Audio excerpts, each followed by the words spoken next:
हाय दोस्तों, मेरा नाम है अजीत कुमार। आप लोग देख रहे हैं मेरा यूट्यूब चैनल एजुटेक। दोस्तों, हम लोग डिप्लोमा के अप्लाइड मैकेनिक्स में पढ़ रहे थे इंट्रोडक्शन, जिसमें हमने पढ़ लिया था कहाँ तक, फोर्स देख लिया था कि फोर्स किसको कहते हैं। ठीक है, आइए एक बार फिर से जान लेते हैं कि फोर्स किसको कहते हैं। मतलब बल वह कारक है जो किसी वस्तु की स्थिति में परिवर्तन कर देता है या परिवर्तन करने का प्रयास करता है, उसी को हम लोग क्या कहते हैं, बल कहते हैं। ठीक है, हमने बताया था आपको बल एक सदिश राशि है। ठीक है, इसका मात्रक क्या होता है, न्यूटन होता है। ठीक है, इसका सीजीएस पद्धति में मात्रक क्या होता है, डाइन होता है। 1 न्यूटन बराबर 10⁻5 डाइन होता है। हमने यहाँ तक आपको पूरा बताया था।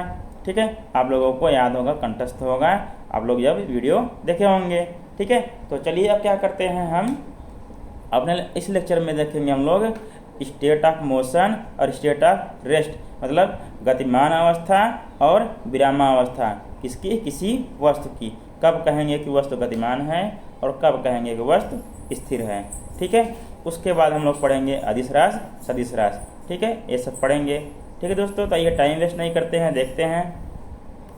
तो आइए दोस्तों देखते हैं किसी वस्तु की state of motion and state of rest क्या होती है। ठीक है, मान लीजिए कि ये कोई दो वस्तु हैं। ठीक है, एक वस्तु ये है और एक वस्तु ये है। ठीक है, दो वस्तुएं हैं, पहली वस्तु हो गई, ये दूसरी वस्तु हो गई। ठीक है, अब देखिए यदि पहली वस्तु दूसरी वस्तु के साथ अपनी स्थिति में परिवर्तन करती है, ठीक है, किसके, कब, समय के साथ। जब कोई वस्तु क्या होता है, पहले तो जान लीजिए कि जब कोई वस्तु किसी दूसरी वस्तु के सापेक्ष अपनी स्थिति में समय के साथ परिवर्तन करता है तो उसे क्या कहते हैं, स्टेट ऑफ मोशन या, ठीक है, स्टेट ऑफ मोशन या गतिमान अवस्था कहते हैं। ठीक है, तो देखिए ये वस्तु 1 था, अब यहाँ पे आ गई 1 कितने समय में आ गई, मान लीजिए यहाँ से लेके यहाँ तक आने में इसको मान लीजिए समय लग गया t।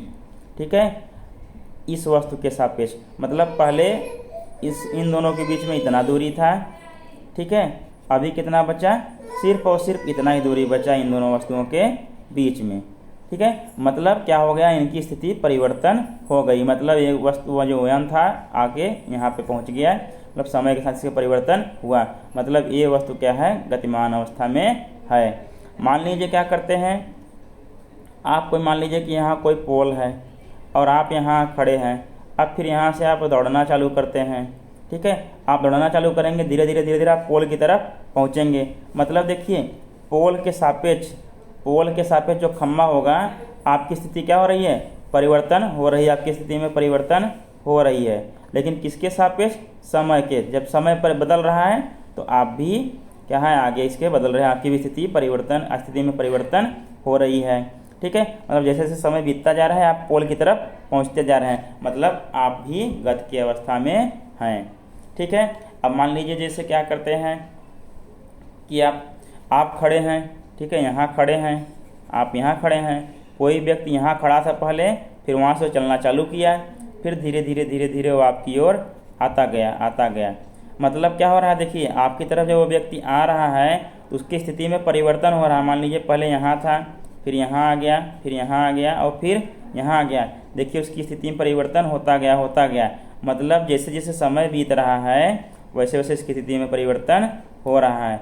मतलब यदि किसी वस्तु के सापेक्ष किसी वस्तु का समय के साथ उसकी स्थिति में परिवर्तन होता है तो उस वस्तु को हम लोग क्या कहते हैं दोस्तों, स्टेट ऑफ मोशन में है वो वस्तु।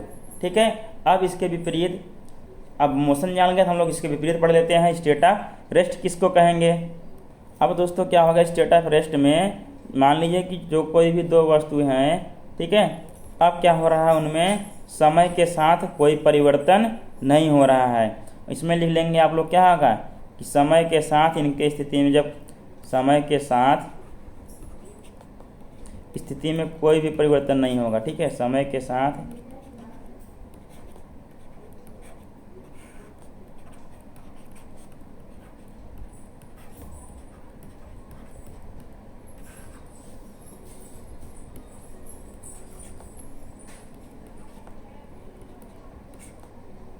ठीक है, ये हमारा मेन पॉइंट हो जाएगा।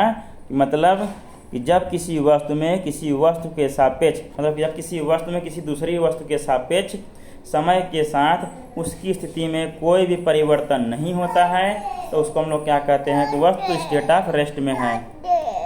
ठीक है, आप लोग सब सिर्फ याद क्या रखेंगे, जब किसी वस्तु में किसी दूसरी वस्तु के सापेक्ष समय के साथ स्थिति में कोई परिवर्तन नहीं होगा तभी हम कहेंगे कि वो वस्तु स्टेट ऑफ रेस्ट में है। मान लीजिए आपका घर यहाँ है और आपके दोस्त का घर यहाँ है। ठीक है, समय के साथ क्या आपके दोस्त के घर में और आपके घर में कोई परिवर्तन होगा? नहीं होगा। आपका घर वहीं रहेगा, आपके दोस्त का घर भी वहीं रहेगा। ठीक है, इसको क्या कहेंगे कि वस्तु स्टेट ऑफ रेस्ट में है। ठीक है, मतलब विरामावस्था में है। मान लीजिए एक पोल यहाँ गड़ा हुआ है, एक पोल यहाँ गड़ा हुआ है। ठीक है, दोनों पोल अब तो वहीं रहेंगे, कहीं जाएंगे नहीं। तो अब इसमें समय के साथ कोई परिवर्तन होगा नहीं तो क्या कर सकते हैं, मतलब अब इसमें समय के साथ कोई परिवर्तन नहीं हो रहा है तो क्या है, ये भी क्या है, स्टेट ऑफ रेस्ट में है। ठीक है, मतलब विरामावस्था में है। साफ साफ है दोस्तों। ठीक है, साफ साफ है कि जब हम लोग अपना स्थिति परिवर्तन नहीं करेंगे समय के साथ हम भी क्या कहलाएंगे, विरामावस्था में कहलाएंगे। मान लीजिए कि अभी मैं जब बैठा हूँ यहाँ पे, ठीक है, जब यहाँ बैठा हूँ आप लोगों को पढ़ा रहा हूँ, मैं कहीं तो मोशन कर नहीं रहा हूँ, यहीं बैठा हूँ और कहीं नहीं जा रहा हूँ। ठीक है, तो किसके सापेक्ष नहीं जा रहा हूँ, इस सोफा के सापेक्ष, ठीक है, या तो इस पृथ्वी के सापेक्ष कहीं और नहीं जा रहा हूँ। तो मेरी भी स्थिति क्या है, अभी विरामावस्था में है। ठीक है, मैं भी यहाँ पे बैठा हुआ हूँ। ठीक है दोस्तों, समझ में आ गया। चलिए अगला टॉपिक देखते हैं, अदिश राशि और सदिश राशि, मतलब स्केलर क्वांटिटी और वेक्टर क्वांटिटी। दोस्तों सदिश राशि अदिश राशि देखने से पहले हम लोग पहले देख लेते हैं गति के प्रकार। ठीक है, ताकि हमको सदिश राशि और अदिश राशि समझने में आसानी रहे। ठीक है, आइए देखते हैं पहले टाइप ऑफ मोशन। आइए दोस्तों देखते हैं हम लोग टाइप ऑफ मोशन में क्या क्या देखेंगे। कितने प्रकार की गति होती हैं? 3 प्रकार की गति होती हैं। कौन कौन से? एक होता है रेक्टिलिनियर मोशन, या उसको बोल देते हैं हम लिनियर मोशन बोल सकते हैं। ठीक है, और दूसरा होता है सर्कुलर मोशन, या वृत्तीय मोशन होता है, वक्रीय मोशन होता है, या फिर रोटेशनल होता है। ठीक है, मतलब घूर्णन गति होता है, रोटेशनल मोशन होता है। ठीक है, अब तीनों को क्या करेंगे हम लोग बारी बारी से जानेंगे। कैसे पहचानेंगे कि सरल रेखीय गति है, कि वक्रीय गति है, या घूर्णन गति है। ठीक है, अब मान लीजिए कि ये कोई क्या है, स्थान A है और ये स्थान B है। कोई वस्तु मान लीजिए C है। ठीक है, क्या है, C है यहाँ पे। ठीक है, C है। यदि कोई वस्तु यहाँ से चलना प्रारंभ करती है, एक सीधी रेखा में चलती है, देखिए एक सीधी रेखा है। ठीक है, तो क्या है, जब कोई वस्तु एक सीधी रेखा में चलती है तो उस वस्तु की गति को हम लोग क्या कहते हैं, सरल रेखीय गति या रेक्टिलिनियर मोशन कहते हैं। ठीक है, ये तो पहला समझ में आ गया। दूसरा मान लीजिए ये कोई क्या है, एक सर्किल है। क्या है, सर्किल है या वृत्त है। ठीक है, अब मान लीजिए कोई वस्तु यहाँ पे रखी है। अब ये वस्तु क्या कहता है, एक सर्किल पे चलती है, सर्किल के चारों ओर चलती है। ठीक है, तब क्या कहेंगे, इस वस्तु की गति को क्या कहेंगे हम लोग, वक्रीय गति या सर्कुलर मोशन कहेंगे। सर्कुलर मोशन क्यों, इसके नाम से पता चल रहा है कि इसकी गति किस पे होगी, एक सर्किल पर होगी, गोल गोल होगी, सर्किल पर होगी। ठीक है, समझ गए आप लोग, सरल रेखीय गति और वक्रीय गति समझ गए।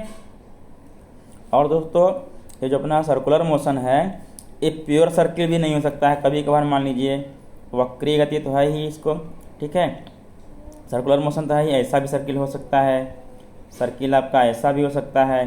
ठीक है, मतलब जो भी वो गति करेगा एक क्लोज साइकिल में गति करेगा। वो वस्तु क्या करेगा, एक क्लोज साइकिल में और सर्कुलर मोशन करेगा। ओके, सर्कुलर मोशन क्यों करेगा, क्यों कहलाएगा उसको सर्कुलर मोशन, क्योंकि एक वो वक्र में गति कर रहा है, एक सर्किल में गति कर रहा है, इसीलिए इसको क्या बोलते हैं हम लोग, सर्कुलर मोशन होता है। मतलब किसी भी वस्तु के जिस पाथ में वो गति कर रहा है, ठीक है, अगर उसका पाथ लीनियर है, ठीक है, सीधी रेखा है, उसको हम लोग क्या बोल देंगे, रेक्टिलिनियर मोशन बोल देंगे। मोशन तो हो ही रहा है। दूसरा हम लोग क्या कह देंगे, यदि उसका पाथ क्या है, सर्कुलर है, ठीक है, वक्रीय है, उसको क्या बोल देंगे हम लोग, वक्रीय गति, वक्रिक गति या सर्कुलर मोशन। ठीक है, और दोस्तों मान लीजिए कोई जो वस्तु है, ठीक है, अगर सर्कुलर मोशन में मतलब सर्किल पे चल रही है तो ये गोल गोल अपने स्थान पे ऐसे ऐसे नहीं घूमती है, ठीक है, अपने स्थान पे नहीं घूमेगी, सिर्फ और सिर्फ सीधा चलेगी, इसे सीधा चलेगी, ठीक है, कहीं इधर उधर नहीं घूमेगी, ठीक है, समझ में आ गया। और देखिए घूर्णन गति किसको कहेंगे, मान लीजिए कि एक कोई वस्तु है, ठीक है, एक कोई वस्तु है, बेलनाकार वस्तु है, कैसा भी है, अब क्या कर रही है, ये अपनी जगह पे स्थित है और यहाँ पे इसे गोल गोल गोल गोल घूम रहा है, सर्कुलर में घूम रहा है, सर्कुलर में क्या हो रहा है, घूम रहा है, सर्कुलर में घूम रहा है, तब इसको क्या कहेंगे, घूर्णन गति बोलेंगे। कौन सी गति बोलेंगे, घूर्णन गति या रोटेशनल मोशन। मतलब समझ लीजिए कि ये कोई क्या है, एक कोई एक्सिस हो गया और ये कोई वस्तु हो गया, ठीक है, ये क्या हो गया, कोई वस्तु हो गया। अब ये वस्तु क्या होगा, इस एक्सिस के सापेक्ष क्या कर रहा है, यहीं गोल गोल घूम रहा है, कैसा घूम रहा है, गोल गोल इसी एक्सिस पे घूम रहा है, इसी एक्सिस के सापेक्ष यहीं पे ऐसे ही गोल गोल गोल गोल घूमा जा रहा है, घूमा जा रहा है, तब इसको क्या कहेंगे हम लोग दोस्तों, घूर्णन गति बोलेंगे, रोटेशनल मोशन बोलेंगे, ठीक है।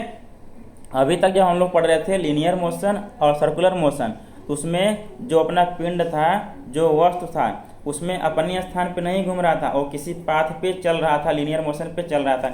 मान लीजिए ये रिमोट है, अब ये पेन है, ये पेन मान लीजिए अभी ऐसे सीधा सीधा चल रहा था, ऐसे चल रहा था, सीधा सीधा इस पे चल रहा था, ठीक है, सीधा सीधा चल रहा था, इसमें पेन नहीं घूम रही थी, पेन बस यहाँ अपने स्थान से दूसरे स्थान पे जा रहा था लीनियर में, ठीक है, इसलिए इसको लीनियर मोशन बोल दिए। अब मान लीजिए अगर कोई सर्किल होता है, यहाँ जैसे यहाँ सर्किल हो गया, और सर्किल क्या हो गया, सर्किल पे जो वस्तु जा रही है, वस्तु अपने स्थान पे नहीं घूम रही है, सिर्फ वस्तु आगे की ओर बढ़ रही है, सर्किल पे आगे की ओर बढ़ रही है, इसलिए उसको हम लोग बोले थे सर्कुलर मोशन बोले थे।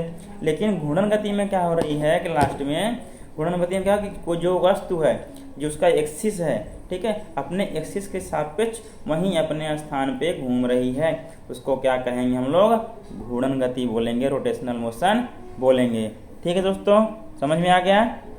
तो आइए दोस्तों अब हम लोग पढ़ेंगे डिस्टेंस एंड दूरी। हम लोग पढ़ेंगे डिस्टेंस मतलब दूरी किसको कहेंगे, और विस्थापन कहेंगे किसको कहेंगे, मतलब सॉरी बोल दिया था डिस्टेंस और दूरी बोल दिया था मैंने, डिस्टेंस एंड डिस्प्लेसमेंट पढ़ेंगे, मतलब विस्थापन एवं दूरी या दूरी एवं विस्थापन पढ़ेंगे, ठीक है। आइए देखते हैं कि दूरी किसको कहते हैं और विस्थापन किसको कहते हैं, ठीक है। अब देखिए दोस्तों, किसी वस्तु या पिंड द्वारा, ठीक है, किसी वस्तु या पिंड द्वारा तय की गई पाथ की कुल लंबाई को, तय की गई पाथ की कुल लंबाई को क्या कहते हैं, दूरी कहते हैं, ठीक है। देखिए मान लीजिए कि ये कोई पिंड या वस्तु है, अब मान लीजिए कि ये पिंड ऐसे ऐसे चलना चालू किया, ऐसे ऐसे चालू किया, ऐसे ऐसे चालू किया, यहाँ तक आ गया। अब मान लीजिए हम आपसे पूछेंगे कितना दूरी चला, तो आप लोग क्या करेंगे, इस पाथ की, मान लीजिए कि ये पाथ था, तो इस पाथ की पूरी लंबाई को मेजर करेंगे, ठीक है। तब आप बताएंगे कि मान लीजिए 13 मीटर, 14 मीटर, कुछ भी बताएंगे, या 13 किलोमीटर, जो भी आप बताएंगे, तो वही क्या हो जाएगा, दूरी हो जाएगा। अब दोस्तों एक चीज़ आपको बताने के लिए रह गया है कि किसी भी वस्तु, पिंड या व्यक्ति द्वारा तय की गई पाथ की कुल लंबाई को दूरी कहते हैं, ठीक है। दूरी का मात्रक क्या होता है, मीटर होता है, इसका क्या है, उसके बाद क्या होता है, मान लीजिए किलोमीटर भी होता है, क्यों, क्योंकि मीटर का बड़ा मात्रक किलोमीटर है, ठीक है। ये सब मात्रक सिस्टम में भी आप लोगों को नहीं बता, क्योंकि आप लोग पढ़ के ही आए हैं पिछले क्लास से, ठीक है। ठीक है दोस्तों, समझ में आ गया। और क्या है कि एक अदिश राशि, अदिश राशि क्यों है, क्योंकि इसके मेजरमेंट में क्या हो रहा है, कहीं भी डायरेक्शन की आवश्यकता नहीं पड़ रही है, इसलिए दूरी क्या है, एक अदिश राशि है। फिर से एक बार समझ लीजिए कि किसी भी वस्तु, व्यक्ति या पिंड द्वारा तय की गई पाथ की कुल लंबाई को, ठीक है, उस वस्तु द्वारा तय की गई, इसको दूरी कहते हैं, ठीक है। मान लीजिए यही वस्तु यहाँ से यहाँ तक चलती है, इसके मतलब यहाँ से यहाँ तक दूरी मेजर कर लेते हैं कि कितना मीटर है, उसी को हम लोग कह देते हैं। मान लीजिए 13 किलोमीटर चली है वस्तु, उसकी दूरी क्या हो जाती, 13 किलोमीटर हो जाती है यहाँ से यहाँ तक। मान लीजिए आपके दोस्त का घर यहाँ है और आपका घर यहाँ है, और रास्ता क्या है, ऐसे ऐसे है, कहीं ऐसे ऐसे है, तो पूछेंगे कि आपके दोस्त के घर से आपके घर की दूरी कितनी है। अगर दूरी पूछेंगे तो आप लोग पूरा का पूरा रास्ता मेजर करके तब बताएंगे कि मेरे घर से मेरे दोस्त का घर इतनी दूरी पर है, इतना किलोमीटर पर है। ठीक है, समझ गए डिस्टेंस। अब पढ़ेंगे हम लोग डिस्प्लेसमेंट समझेंगे। ठीक है, चलिए दोस्तों, हमने तो पढ़ लिया कि पहले दूरी पढ़ लिया, हमने दूरी को समझ लिया। अब विस्थापन समझते हैं। विस्थापन दोस्तों हम लोग उसको कहते हैं किसी भी वस्तु की प्रारंभिक और अंतिम स्थिति के बीच की न्यूनतम सीधी दूरी को, न्यूनतम सीधी दूरी को हम लोग क्या बोलते हैं, विस्थापन बोलते हैं। ठीक है, अब मान लीजिए कोई वस्तु पहले यहाँ पर थी, अब वो वस्तु क्या हो गई, यहाँ पर आ गई। ठीक है, यहाँ पे अगर वो सीधा चला है, ठीक है, सीधा सीधा चला है, ये वस्तु यहाँ से लेके यहाँ तक, तो हम लोग क्या करेंगे, सीधा सीधा इसका मेजरमेंट कर देंगे और हम बता देंगे कि ये मान लीजिए कि 12 मीटर चला है वस्तु, इसका स्थान ए था, पहला प्रारंभिक स्थान, और अंतिम स्थान क्या हो गया, ये बी हो गया। तो ए से बी तक चला। तब अगर कोई आपसे पूछे कि इसका विस्थापन क्या है, क्या करेंगे आप लोग, 12 मीटर और भी ए से बी की ओर लिखेंगे। ठीक है, ए से बी की ओर लिखेंगे।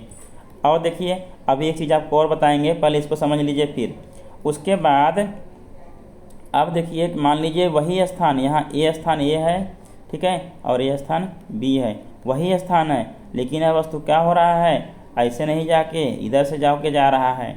ठीक है, ऐसे से गया, इसका पाथ क्या हो गया, चेंज हो गया। और हमने क्या पढ़ा है कि विस्थापन में कि किसी भी वस्तु या पिंड के प्रारंभिक और अंतिम स्थिति के बीच के न्यूनतम सीधी दूरी को ही हम लोग क्या कहते हैं, विस्थापन कहते हैं। ठीक है, अब देखिए अभी तो ये तो वक्रीय गति हो गई है। ठीक है, इसकी सीधी गति हमको अगर निकालना होगा, सीधी दूरी निकालनी होगी, हम ऐसे से डाटा खींच देते हैं। आप लोग देखिए, अब जो मान लीजिए यहाँ से यहाँ तक ऐसे ऐसे गया, ये मान लीजिए आपको 15 मीटर था, लेकिन जब हम लोग यहाँ से यहाँ तक मेजर करेंगे तो 12 मीटर ही आएगा। ठीक है, क्या आएगा, 12 मीटर ही आएगा। तो विस्थापन क्या हो जाएगा आप लोगों के हिसाब से, 15 मीटर नहीं होगा, 12 मीटर होगा। क्या होगा, 12 मीटर ए से बी की ओर होगा। ठीक है, 15 मीटर क्यों नहीं होगा, क्योंकि ये तो तय की गई कुल दूरी है, ए से लेके बी तक कुल दूरी है।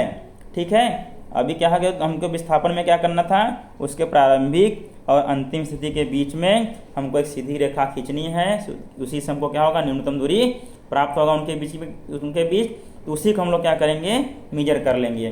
ठीक है, वही हमारा क्या होगा, विस्थापन होगा। ठीक है, अब देखिए इतना हमको समझ में आया। अब मान लीजिए कि ए और बी यही हैं। ठीक है, ए और बी यही हैं, लेकिन अब क्या हुआ, पाथ और चेंज हो गया, ऐसे होकर आया यहाँ तक, ये मान लीजिए हो गया 20 मीटर। ठीक है, ऐसे होकर आया। तो अब देखिए अगर हम पूछे आपसे कुल दूरी तो आप पाथ की पूरी लंबाई नाप लेंगे, कहेंगे 20 मीटर है कुल दूरी ए से बी तक की। लेकिन हमको क्या करना है, विस्थापन हमारा सिंपल सा फंडा है कि दो वस्तुओं के बीच की, मतलब मान लीजिए कि किसी वस्तु के प्रारंभिक एवं अंतिम स्थिति के बीच की न्यूनतम सीधी दूरी को हम लोग क्या कहते हैं, विस्थापन कहते हैं।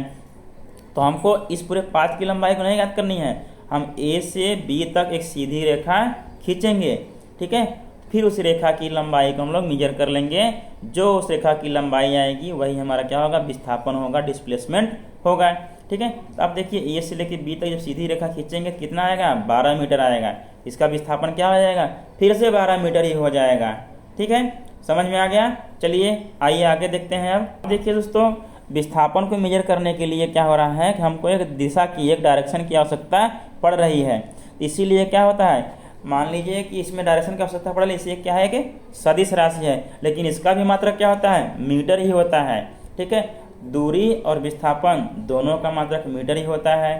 ठीक है, लेकिन दूरी एक अदिश राशि है, मतलब स्केलर क्वांटिटी है, लेकिन विस्थापन क्या है, एक स्केलर मतलब वेक्टर क्वांटिटी है। ठीक है, मतलब सदिश राशि है, क्योंकि इसमें परिमाण मतलब क्वांटिटी मैग्नीट्यूड के साथ साथ क्या होता है, इसमें डायरेक्शन की भी आवश्यकता पड़ती है इसको मेजर करने के लिए। लेकिन दूरी में सिर्फ और सिर्फ मैग्नीट्यूड मेजर किया जाता है, मतलब परिमाण की आवश्यकता होती है सिर्फ और सिर्फ, इसमें डायरेक्शन की दिशा मतलब आवश्यकता नहीं होती है। ठीक है, समझ में आप लोगों को दूरी और विस्थापन। आइए अंतर बताते हैं इसमें दोनों में।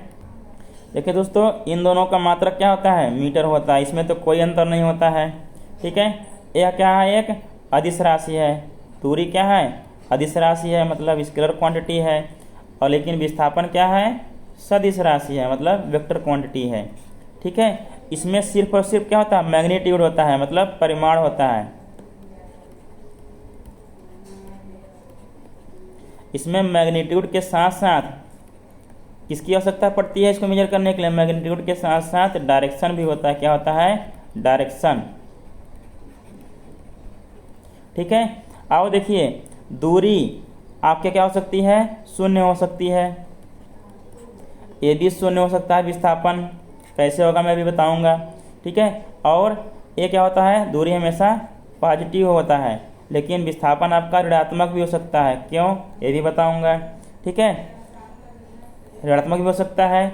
अब देखिए, ये हो गया पॉजिटिव, हो गया ऋणात्मक भी हो सकता है। अब क्या है, ये तो पॉजिटिव रहेगा, हमेशा शून्य रहेगा, पॉजिटिव रहेगा, ऋणात्मक भी हो सकता है, पॉजिटिव भी हो सकता है, दोनों हो सकता है। ठीक है, इतनी सारी इसमें क्या हो गई, अंतर हो गया। अब आइए विस्थापन हम लोग देख लेते हैं कि विस्थापन शून्य कब होगा और ऋणात्मक कब हो जाएगा। ठीक है, देखिए अब क्या हो रहा है कि अभी मान लीजिए कि ये एक सर्किल है। ठीक है, एकदम मस्त सर्किल बना है, एकदम अच्छा सर्किल। ठीक है, अब देखिए कि सर्किल है, कोई मान लीजिए कोई वस्तु यहाँ से चलना प्रारंभ करती है। चलते चलते चलते चलते क्या हो गया, फिर से इसी वस्तु पर आ गया, मतलब इसका अंतिम और प्रारंभिक बिंदु दोनों क्या हैं, सेम है। अब हमने क्या परिभाषा पढ़ा था विस्थापन के लिए, कि किसी भी वस्तु की प्रारंभिक एवं अंतिम स्थिति के बीच की न्यूनतम सीधी दूरी को क्या कहते हैं, हम लोग विस्थापन कहते हैं। अब मान लीजिए कि प्रारंभिक स्थिति और अंतिम स्थिति दोनों क्या हो गई, सेम हो गई, एक पॉइंट हो गया। अब हम आपसे पूछें उनके बीच की क्या दूरी होगी, आप लोग क्या बोलेंगे, सर उनके बीच की दूरी क्या हो जाएगी, शून्य हो जाएगी, जीरो हो जाएगी। क्या हो जाएगा, शून्य या जीरो हो जाएगा। ठीक है, मतलब अगर आप लोग क्या करें कि एक सर्किल पे चलना चालू करें, यहाँ से चलना स्टार्ट करें, फिर सर्किल पे घूमते घूमते यहाँ तक आ जाएं, हम आपसे पूछें कि बेटा कितना चले हो, आप बोलेंगे सर हम सिर्फ मतलब कितना चले हैं, आप बोलेंगे सर मैं तो 1 किलोमीटर चला हूँ। मैं कहूँगा तुम्हारा विस्थापन मतलब चला हूँ, मतलब 1 किलोमीटर चला हूँ। जब बोल दो 1 किलोमीटर चला हूँ मतलब तुम क्या बता दिए कि दूरी बता दिए, मैं 1 किलोमीटर पूरा चल लिया। लेकिन मैं पूछूँ कि बेटा अब बताओ तुम्हारा विस्थापन कितना है, तब आप दिमाग लगाएंगे, कहेंगे कि मतलब कि किसी वस्तु के प्रारंभिक और अंतिम स्थिति के बीच की दूरी को ही हम लोग क्या कहते हैं, न्यूनतम दूरी क्या कहते हैं, विस्थापन कहते हैं। तब कहेंगे सर मैं तो जहाँ चला था वहीं पे आ गए हम, जब वहाँ जहाँ चले तो वहीं पे आ गए, मतलब हमारे जहाँ से हम चला था उसका क्या हो गई, प्रारंभिक स्थिति और अंतिम स्थिति दोनों सेम हो गई, इसलिए क्या होगा, विस्थापन हमारा शून्य हो गया। क्या हो गया, शून्य हो गया। अब देखिए ये विस्थापन जब ऋणात्मक कब होगा। ठीक है, मान लीजिए हम लोग यहाँ से चलना चालू किए, चल के फिर क्या गए, यहाँ तक गए। ठीक है, ये क्या था, ये पॉइंट अपना ए था, दूसरा पॉइंट बी था। ठीक है, अब मान लीजिए यहाँ से यहाँ तक वस्तु गई, फिर बी से स्टार्ट किया चलना, फिर इधर की ओर आने लगा। ठीक है, इधर यहाँ मान लीजिए यहाँ तक आया। ठीक है, सी तक आ गया। ठीक है, अभी देखिए पहले किधर चला, डायरेक्शन इसका इधर था, अब इधर जब आने लगा इधर इसका डायरेक्शन क्या हो गया, रिवर्स हो गया। ठीक है, अब क्या हो गया, डायरेक्शन रिवर्स हो गया। अब देखिए ये से चलना प्रारंभ किया था, मान लीजिए इधर कितना था, ये 10 मीटर था, मान लीजिए यहाँ से यहाँ तक दूरी, और मान लीजिए यहाँ से मतलब कि सी से लेके ए तक दूरी कितना है, सिर्फ 5 मीटर है। कितना है, 5 मीटर है। ठीक है, अब देखिए 10 मीटर तो वहाँ वापस गया, फिर 10 मीटर बी से लेके ए तक वापस आया, फिर ए से लेके सी तक फिर 5 मीटर और गया। ठीक है, अब देखिए क्या हो गया, 10 10 5 हो गया, इतना दूरी चला है। लेकिन अब देखिए 10 मीटर इधर गया, डायरेक्शन किसका, डायरेक्शन हमको देखना होता है, क्यों, इसीलिए कि सदिश राशि है, डायरेक्शन किधर है, इधर ए का है, ए से बी की ओर है, तो 10 मान लीजिए, हम इसको पॉजिटिव मान लेंगे। अब देखिए दूसरी बार क्या कर रहा है कि बी से ए की ओर डायरेक्शन चेंज कर दिया। अगर हम लोग ए से बी की ओर पॉजिटिव मानेंगे तो बी से ए की ओर क्या हो जाएगा, निगेटिव हो जाएगा, तो ये क्या हो जाएगा, इसका डिस्टेंस जो है -10 हो जाएगा। ठीक है, अब देखिए डायरेक्शन हमने इधर वाले को ए से बी की ओर को क्या डायरेक्शन माना था, पॉजिटिव, और बी से की ओर निगेटिव, तो ए से सी की ओर जा रहा है, मतलब इधर ही जा रहा है, मतलब बी से ए की ओर ही जा रहा है, इधर ही जा रहा है डायरेक्शन, तो क्या हो जाएगा, ए भी निगेटिव हो जाएगा, तो -5 हो जाएगा। देखो -5 -10 क्या हो जाएगा, 15 हो जाएगा माइनस में और +10 में है, क्या आएगा यहाँ -5 मीटर आएगा। ठीक है, मतलब विस्थापन आपका ऋणात्मक भी हो सकता है। ठीक है, डायरेक्शन चेंज होने पे आपका क्या हो जाएगा, साइन भी चेंज हो जाएगा। ये डायरेक्शन वाली चीज़ आप लोग याद रखिएगा, आप लोगों को बहुत कम ही लोग बताएंगे। ठीक है, इसको हम लोग और अच्छे से क्लियर करेंगे कब, जब हम लोग पढ़ेंगे स्केलर क्वांटिटी और वेक्टर क्वांटिटी। ठीक है दोस्तों, आज के लिए बस इतना ही, बाकी क्या करेंगे नेक्स्ट लेक्चर में देखेंगे। ठीक है, यदि आप लोगों को यह वीडियो अच्छा लगा प्लीज़ लाइक कीजिएगा, सब्सक्राइब कीजिएगा, अपने दोस्तों में जरूर शेयर कीजिएगा।